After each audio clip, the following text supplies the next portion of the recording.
தலைவர் ராஜகுரு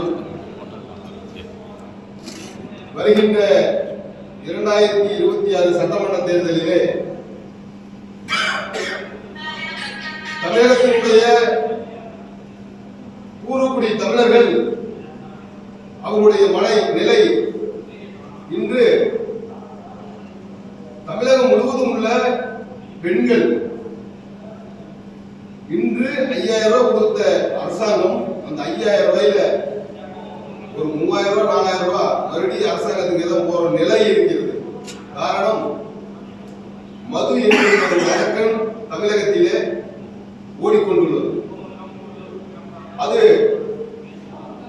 கடந்த ஆண்டு ஆட்சியில் இருந்தவர்களும் இப்பொழுது ஆட்சியில் இருப்பவர்களும் சொல்வது நாங்கள் ஆட்சிக்கு வந்தால் மதுவிலக்கு கொள்கையை அமல்படுத்துவோம் என்று எழுத்துமூலமாக சொல்கிறார்களே தவிர அதை அமல்படுத்துவதற்கான எந்த சாத்தியக்கூறுமே இல்லை என்றுதான் நாங்கள் நினைக்கிறோம். ஏனென்றால் மதுவால் இன்று தமிழகத்தில் உள்ள பெண்கள், குறிப்பாக தமிழகத்தில் உள்ள பூர்வக்குடி தமிழர்கள் இன்று மிகவும் அவதிப்படுகிறோம்.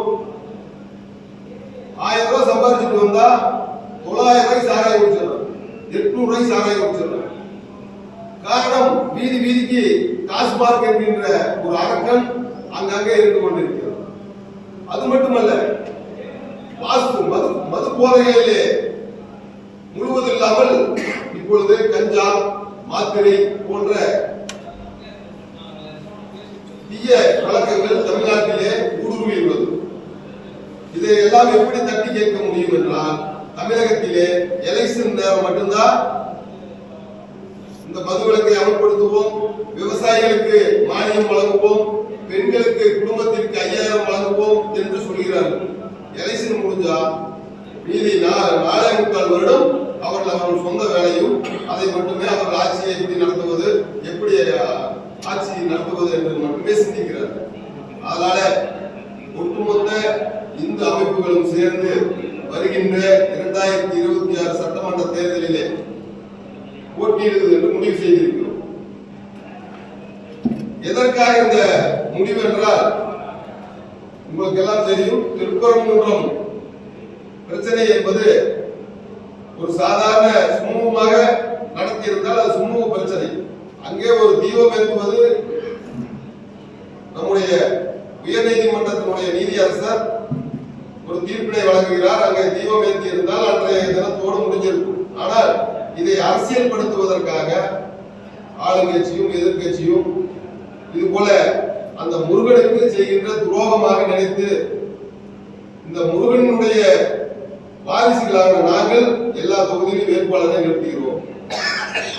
அது வெற்றி பெறுகிறோம், வெற்றி பெறவில்லை. ஆனால் முருகனுக்காக அனைத்து தொகுதிகளிலும் நாங்கள் நின்று எங்களுடைய பலத்தை நிரூபிக்கப் போகிறோம். அதிலும் இப்ப தமிழ்நாட்டு அரசாங்கம் இப்ப ஒரு 5000 ரூபாய் கொடுத்திருக்கிறாங்க. 3 மாதத்துக்கான பணத்தையும் கோடை காலத்துக்கு ஒரு 2000 சேர்த்து கொடுத்திருக்கிறாங்க. நாங்கள் சொல்வது, நீங்கள் 5000 கொடுப்பதை விட மதுவிலக்கை பூர்ணமாக அமல்படுத்துங்கள். அது மட்டும் இல்லாம நம்முடைய மலைவாழ் மக்களுக்கு பல்வேறு மலைகளிலே பூர்வக்குடி மக்கள் வாழ்ந்து கொண்டிருக்கிறார்கள். கோயிலை வழிபாடு நடந்து கொண்டிருக்கிறார். அங்கே பாஸ்ங்கிற பேர்ல அவங்க ஒரு சொல்ற நாள்ல தான் போய் தரிசனத்துக்கு போகணும், அவங்க சொல்ற நேரத்துல தான் கேட்டு திறக்கணும் அப்படின்னு சொல்றாங்க. இதையெல்லாம் இல்லாமல் செய்கின்ற வகையிலே இந்துக்களினுடைய நிலை, தமிழர்களுடைய நிலை இந்த சட்டமன்ற தேர்தலிலே போட்டியிடுவது என்று முடிவு செய்திருக்கிறோம். பல்வேறு கோயில்களிலே கும்பாபிஷேகம் நடந்திருக்கிறது. 1000க்கும் மேற்பட்ட கோயில்களை இந்த அரசாங்கம் கும்பாபிஷேகம் நடத்தியிருக்கிறது. நாங்கள் சொல்கிறோம், இந்த அறநிலைத்துறை என்கின்ற ஒரு துறை இல்லாமல் தமிழர்களை கொண்டு, ஏன்னா தமிழன் தான் மன்னராக இருந்தால், தமிழன் தான் பல்வேறு கோயில்களை கட்டினார், ஆயிரக்கணக்கான ஏக்கர் நிலங்களை அந்த கோயிலுக்கு எழுதி வைத்தார்.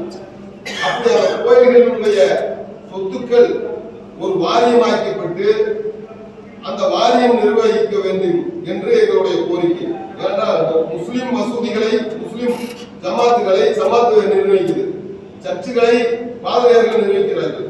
ஆனால் இந்து கோயில்கள் மட்டும் இந்து அறத்துறை என்கின்ற ஒரு துறையை உருவாக்கி அதில் வருகின்ற பணங்களை அரசாங்கம் செலவு செய்கிறது. கோயில் கும்பாபிஷேகம் நடத்துவதற்கு இந்து அறத்துறை இருக்கிற பணத்தை எடுத்து செலவு பண்றாங்க. ஆனால் ஏதாவது ஒரு மசூதியிலேயோ சர்ச்சிலேயோ வருகின்ற பணத்தை எந்த தமிழனுக்காவது செலவிடுறாங்களா? செலவிடுறதில்லை. இதையெல்லாம் ஒரு தட்டி கேட்கின்ற வகையில் இந்த எலெக்ஷன்ல இந்து அமைப்புகள் ஒவ்வொரு தொகுதியிலையும் போட்டியிடுகின்றோம். அதற்கு உங்களுடைய ஒத்துழைப்பு வேண்டும் என்று அன்போடு கேட்டுக்கொள்கிறேன். நன்றி, வணக்கம்.